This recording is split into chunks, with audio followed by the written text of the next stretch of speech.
മഴയെയും വെല്ലുവിളിച്ച് പ്രവർത്തകർ. നിലമ്പൂരിൽ പ്രചാരണം വേറെ ലെവൽ. മഴയ്ക്കാണോ പ്രവർത്തകരുടെ ആവേശത്തിനാണോ നിലമ്പൂരിൽ ശക്തി കൂടുതലെന്ന് ചോദിച്ചാൽ ഒരേ സ്വരത്തിൽ പറയാൻ കഴിയും: മഴ തോറ്റുപോയെന്ന്. കോരിച്ചൊരിയുന്ന മഴയിലും ആവേശം ഒട്ടും കുറയാത്ത പ്രചാരണമാണ് ഇവിടെ. മണ്ഡലത്തിൽ മത്സരം കനക്കുമെന്നതിന്റെ സൂചനയാണ് ഇത് നൽകുന്നതെന്നാണ് മുതിർന്ന നേതാക്കൾ അഭിപ്രായപ്പെടുന്നത്.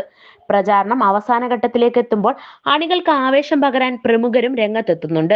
ആര്യാടൻ ഷൗക്കത്തിനായി പ്രചാരണത്തിനായി വയനാട് എം പി പ്രിയങ്ക ഗാന്ധി എത്തിയപ്പോൾ PV അൻവറിനായി മുൻ ക്രിക്കറ്റ് താരവും TMCയുടെ പ്രധാനപ്പെട്ട നേതാവുമായ യൂസഫ് പത്താനാണ് നിലമ്പൂരിലെത്തിയത്.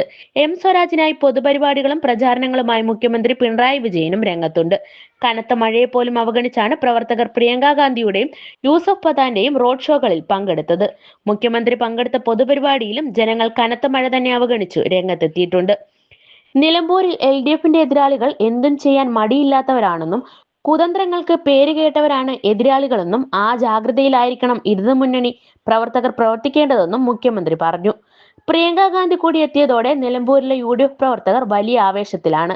നിലമ്പൂരിലെ വന്യജീവി പ്രശ്നത്തെക്കുറിച്ചും സെക്രട്ടേറിയറ്റിന് മുന്നിലെ ആശാപ്രവർത്തകരുടെ സമരത്തെക്കുറിച്ചും പെൻഷൻ പ്രശ്നങ്ങളെക്കുറിച്ചും പ്രിയങ്ക ഗാന്ധി സംസാരിച്ചു. തൃണമൂൽ കോൺഗ്രസിന് കേരളത്തിൽ ചലനങ്ങൾ ഉണ്ടാക്കാൻ കഴിയുമെന്നും നിലമ്പൂരിലെ ജനങ്ങൾ ഇത്തവണ PV അൻവറിനെ പ്ലെയർ ഓഫ് ദി മാച്ച് ആക്കുമെന്നും യൂസഫ് പത്താൻ പറഞ്ഞു. അൻവറിനൊപ്പം റോഡ് ഷോയിൽ പങ്കെടുത്ത പത്താൻ വഴിക്കടവിലെ പൊതുയോഗത്തിലും പങ്കെടുത്തിരുന്നു. പ്രമുഖരെ കൊണ്ടുവന്നില്ല എങ്കിലും BJPയും മണ്ഡലത്തിൽ ശക്തമായ പ്രചരണം തന്നെയാണ് നടത്തുന്നത്. വലിയ വാഗ്ദാനമാണ് BJP സംസ്ഥാന അധ്യക്ഷൻ രാജീവ് ചന്ദ്രശേഖർ നിലമ്പൂരിലെ ജനങ്ങൾക്ക് നൽകിയിരിക്കുന്നത്.